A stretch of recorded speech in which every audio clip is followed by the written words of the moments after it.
The horses were screaming again. Samuel Harlow jolted awake, his heart already pounding before his eyes opened. He knew that sound. It wasn't just panic. It was terror, the kind that froze blood and made strong animals forget their own strength.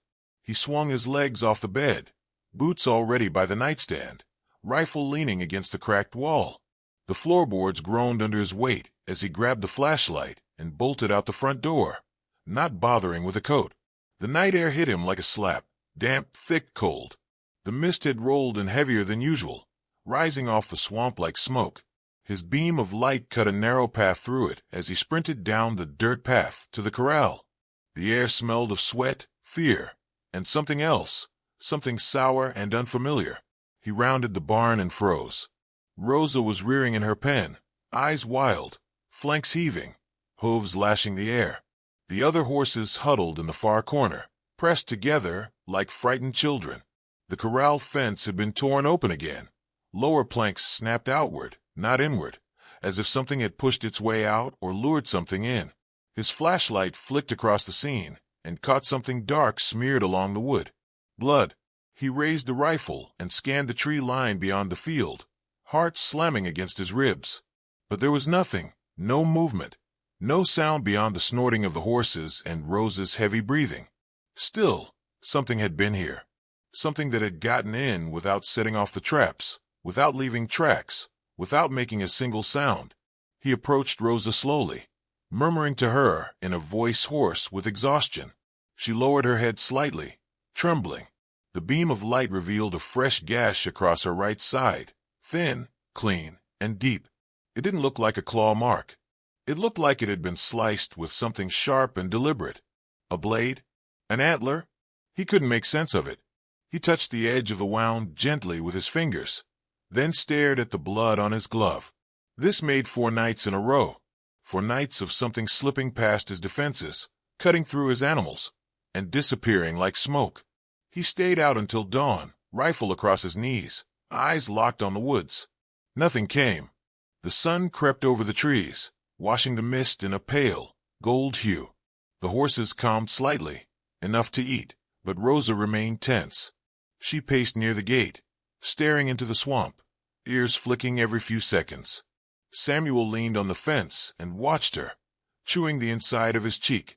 She was trying to warn him. He could feel it. He used to know how to listen. Years ago, when the ranch was alive and the world hadn't shrunk down to this lonely stretch of land, Samuel could read a horse's body better than most people could read words. Back then, it had been him and Mary, fixing fences, gentling wild mustangs, and laughing like the world couldn't touch them. They used to say their horses were their children. Now they were all he had left. Mary had died in the flood, taken by the swamp while trying to rescue a foal. He'd never forgiven it, or himself. He spent the morning inspecting the fence again, reinforcing the broken section, checking the traps, reapplying the flower lines he'd scattered to catch footprints. Nothing, not even a raccoon. He climbed the watch post and scanned the edges of the trees with his binoculars, but the swamp just stared back, silent and heavy. Inside the barn, he ran a hand along Rosa's neck. She flinched at first, then relaxed under his touch. Her eyes, still wide, told him she hadn't slept. He hadn't either. Sleep was a risk now. Whatever was happening wasn't random. It felt targeted, calculated. Something out there wasn't just hunting, it was watching. That evening, he didn't go inside. He stayed by the corral with a lantern and a thermos of black coffee, the rifle in his lap. The air was deathly still. Even the insects had gone quiet. He listened to the creaks of the wooden boards settling and the occasional nervous snort from the barn. Then, just before midnight, a soft sound broke the silence, a single, deliberate snap of a twig. Samuel raised the rifle. His breath caught in his throat. The flashlight beam trembled in his hand as he scanned the trees, heart hammering. A shadow moved between 2 oaks, fluid, too tall for a deer, too quiet for a bear. It didn't charge. It didn't run. It watched. He felt it in his chest before he saw it. A pressure. A presence. Then it vanished. He rushed forward, past the broken fence, light darting through the trees. No footprints. No scent. Just thick, undisturbed swamp. But something was different. Hanging from a branch, just low enough to notice, was a wooden carving. A small horse, crudely shaped, wet with dew. He took it carefully, his hand shaking. It smelled faintly of smoke and rot. He staggered back, breathing hard. He knew every inch of this land. Every tree, every path. No one could have gotten that close without him hearing it. And nothing left something like this behind unless it wanted to. Back in the barn, Rosa was wide-eyed, staring out the window toward the woods. Samuel sank onto a stool, staring at the carving in his palm. His throat was dry. He tried to rationalize it. Maybe someone was playing tricks, or maybe he was losing it. But deep down, he didn't believe that. He knew fear. And this wasn't madness. This was a message. By morning, he had made up his mind. He packed a lantern, his knife, rope, and extra rounds, slung the rifle across his back, took one last look at the house he'd built with Mary, then walked to the barn. Rosa watched him, her breath still shallow, but she didn't back away when he approached. He placed a hand against her forehead, leaning close. "I won't let them take you," he whispered. "I won't run." Then he turned and stepped into the swamp. The mist parted just enough to let him through. The ground softened beneath Samuel's boots as he crossed the tree line, the light behind him swallowed instantly by the veil of mist. The swamp didn't welcome visitors, it absorbed them. The air grew heavier with each step, saturated with the scent of wet earth and rotting leaves. Vines coiled around the bases of gnarled trees like sleeping serpents. His lantern cast a muted halo, barely strong enough to illuminate the uneven path ahead. He'd been here before, years ago, back when the land was still generous and the swamp nothing more than a backdrop to his and Mary's rides. Back then, they laughed at the old stories, brushed off warnings from ranch hands and neighbors about the things that roamed beneath the cypress trees. But everything sounded like folklore until something started clawing at your doors in the dark. Samuel pressed forward, heart pounding beneath his jacket. Every sound, every creak, splash, or groan pulled his attention. But it wasn't just fear. There was something else coursing through him. Something older. A recognition. The swamp felt alive. Not with animals, but with memory. He paused near a half-collapsed wooden bridge. The planks were soft and splintered, threatening to give under even the lightest step. He skirted it, circling along the edge of a sluggish creek that reflected his lantern light like rippling gold. A frog leapt into the water, disappearing with a plop. Aside from that, the silence was unnatural. Half an hour in, the path became less defined. Roots jutted from the soil, like broken ribs. Branches closed in overhead, turning the forest into a tunnel. Samuel stopped to catch his breath, wiping sweat from his brow despite the chill. He reached into his jacket and pulled out the small wooden carving he'd found the night before. It was still damp. He turned it over in his hand. The crude shape of the horse now felt deliberate, symbolic. He didn't believe in curses, but this thing wasn't some child's toy. It had been left for him to find, not by accident, but by something that remembered him. Rosa's wounds, the lack of tracks, the strange silence, it all pointed here. The swamp wasn't just where the creature came from. It was part of it, or it was part of the swamp. He walked another 20 minutes before finding the cabin. It loomed suddenly out of the fog, hunched and leaning to one side like it had grown tired of standing. Its wood was blackened with age and moisture, choked in ivy and moss. One shutter hung by a single hinge, swinging with a soft squeak in the breeze. The door stood open a crack, as if waiting. He approached cautiously, rifle in one hand, lantern in the other. The floor inside was warped but held beneath his weight. Dust coated everything. Spiderwebs glistened in the corners like lace. A rusted horseshoe lay by the hearth, cracked in two. He swept the lantern slowly across the walls. Symbols carved into the beams, some of them vaguely familiar, others foreign. Circles, hoofprints, crescents intertwined with lines that reminded him of veins. A table stood in the center of the room. On it, an open journal. The pages were water-stained but legible. The handwriting jagged, rushed. It comes at night. Always the same shape. A horse that is no horse. A thing that remembers pain and carries it like armor. Further down the page. The swamp doesn't let go of what dies here. especially if it died in fear.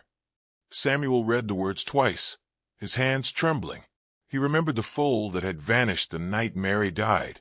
She'd gone after it, into the rising floodwaters. He'd stayed behind, arguing it wasn't safe. She never returned. They'd found her body the next day, but not the foal. His grip tightened around the lantern. He moved through the cabin slowly. In the back room, jars filled with herbs and animal bones lined a crooked shelf.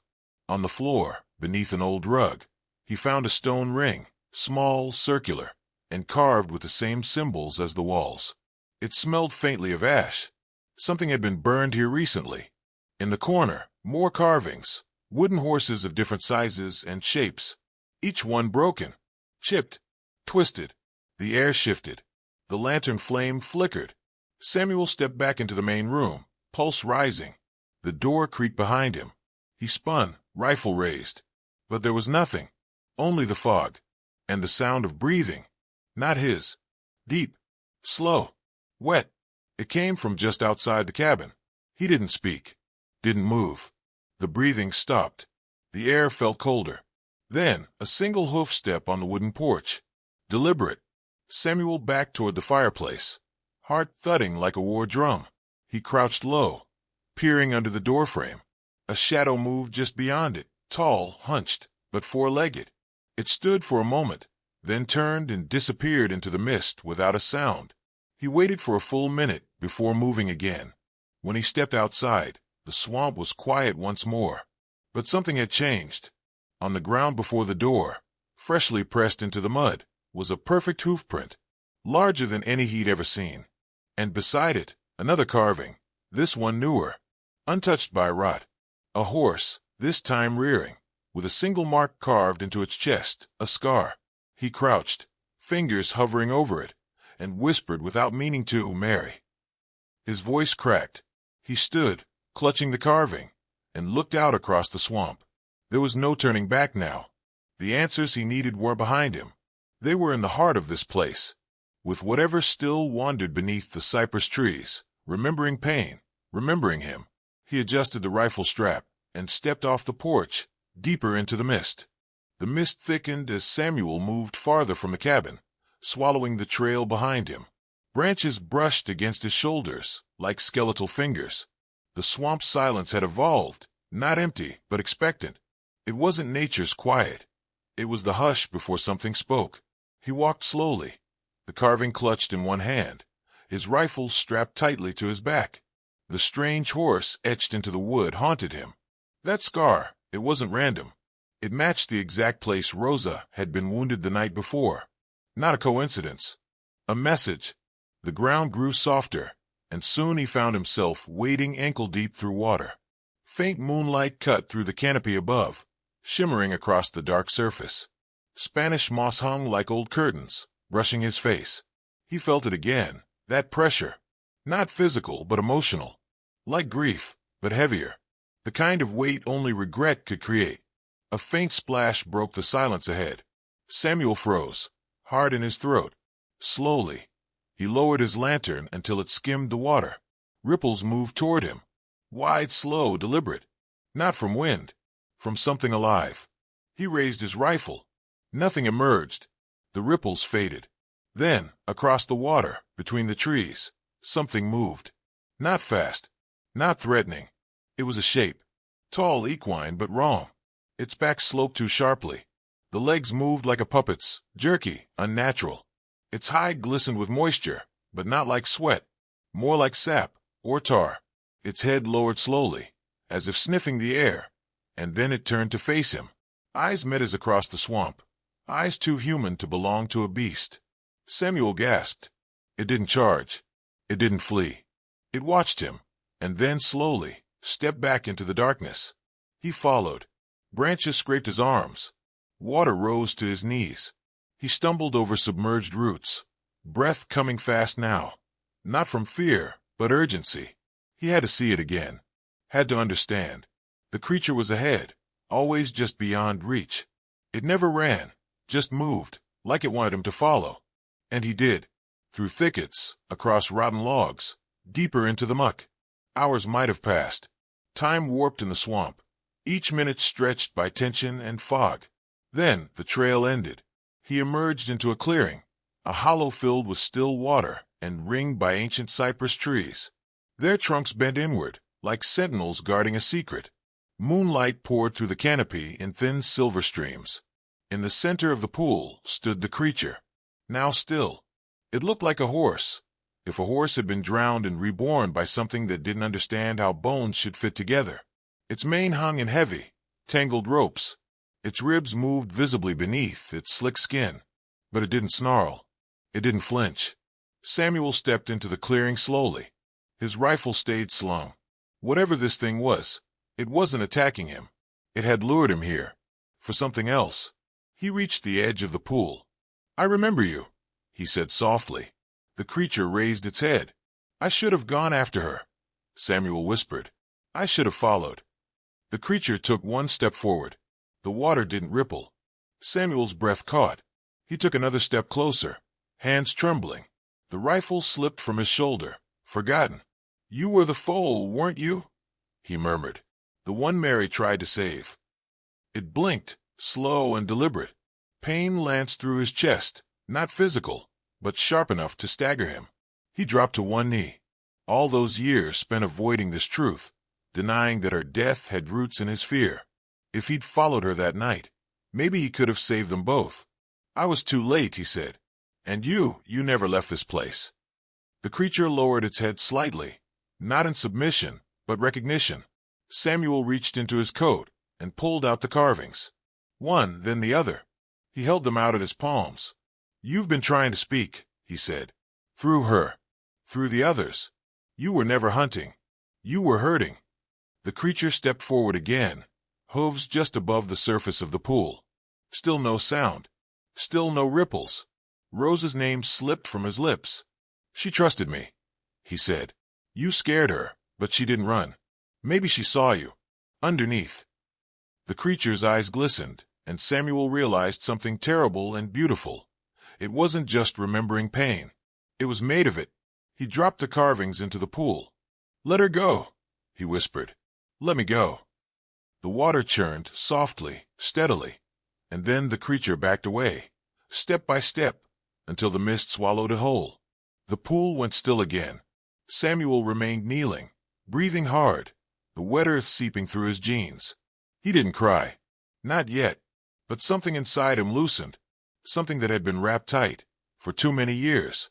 Then, behind him, he heard hooves. He turned. Rosa stood at the edge of the clearing, unbound, unafraid. Her chest rose and fell quickly, but her ears were forward, her head high. She had followed him.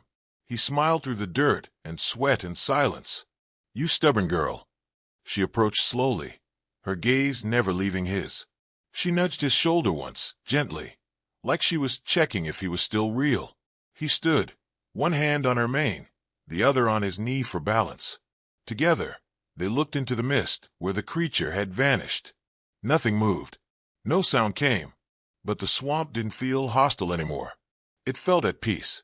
Rosa turned back toward the path.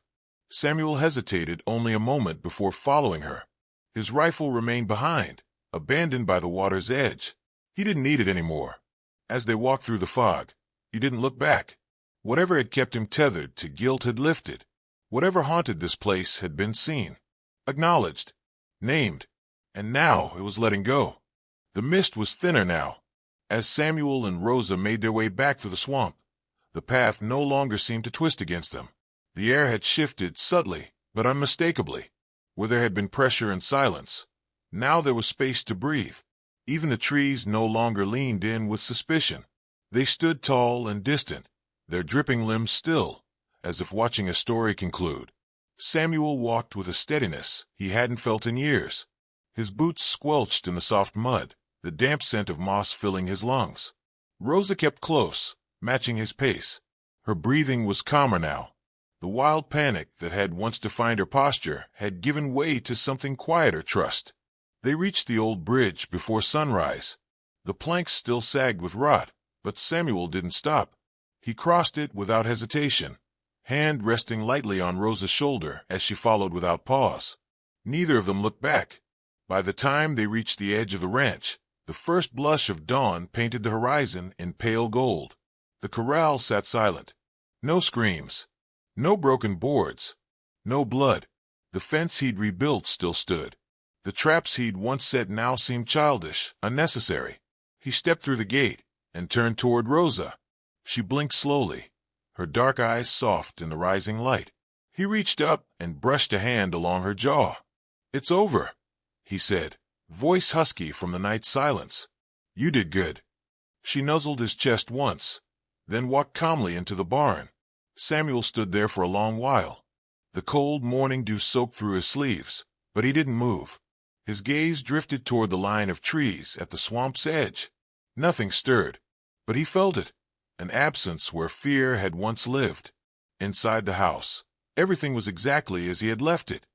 The rifle leaning by the door, the coffee mug still half full on the table, the photo of Mary in the kitchen window, forever watching the pasture. He sat down slowly, stretching his sore legs and rubbing at the ache in his back. The lantern he'd carried all night now rested on the table, its fuel long spent. He reached for the photo, tracing her smile with his thumb. "I went in," he murmured. "I didn't run." Outside, the horses were already grazing, their movements relaxed, tails swishing idly in the breeze. It had been weeks since they'd acted so calm. They moved like animals no longer hunted. By mid-morning, Samuel was out mending the last stretch of fence. The hammer felt lighter in his grip, not because it had changed, but because he had. The weight he carried had shifted from guilt to understanding. He worked steadily, not out of desperation, but out of choice. A choice to build again. Around noon, a pickup truck rumbled up the gravel road. The dust plume behind it curled lazily in the warm air. Samuel straightened, wiping his hands on his jeans as the driver's door opened. It was Clayton Miller, the rancher from downriver. He hadn't shown his face in months. "Thought you'd packed up by now," Clayton said, eyeing the repaired fence. Samuel shook his head. "Had some trouble. Took care of it." Clayton looked out toward the pasture. "Horses look good. Calm." "They are." "People ve been talking," Clayton said cautiously. "Said you went into the swamp. Alone."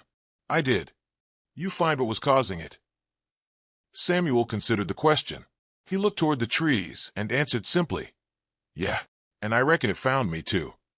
Clayton nodded slowly. He didn't press. Instead, he pulled something from his truck bed, a sack of oats and a tin of fresh nails. "Figured you might use these." Samuel accepted the offering with a small smile. "Appreciate it."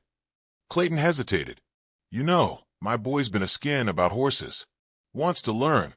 You ever think about training again?" Samuel didn't respond right away. His eyes wandered to the barn where Rosa stood watching them from the doorway, her ears flicking forward. "Maybe," he said after a moment. "One day." After the truck rolled away, Samuel walked back to the barn and leaned against the frame. Rosa came to him immediately, her presence solid and grounding. He rested his forehead against hers, breathing in her warmth. That night, the sky was clear for the first time in weeks. No fog, no wind, just stars, sharp and countless.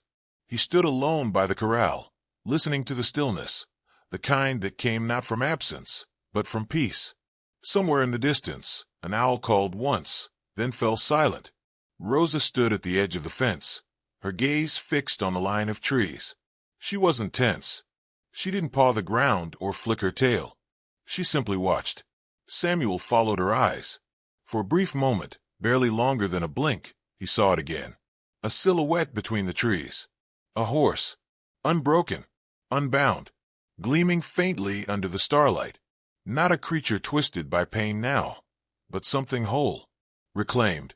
The figure didn't approach. It turned, graceful and strong, and disappeared into the woods. Rosa huffed once and lowered her head. Samuel felt something shift deep within him. A final, quiet closing of a door that had stayed open too long. He whispered, "Run free, old friend." As he turned to go back inside, he paused to look up at the stars. They blinked silently overhead, unaware of the small, powerful story that had just finished unfolding beneath them. Back inside the house, he sat at the kitchen table, poured himself a cup of hot coffee, and watched the sky lighten through the window. The world, as broken as it had been, now seemed capable of mending. Outside, the horses stirred, and far beyond the trees, something wild, something once lost, moved without fear. If this story touched your heart, please consider subscribing. I bring true, heartfelt stories every day.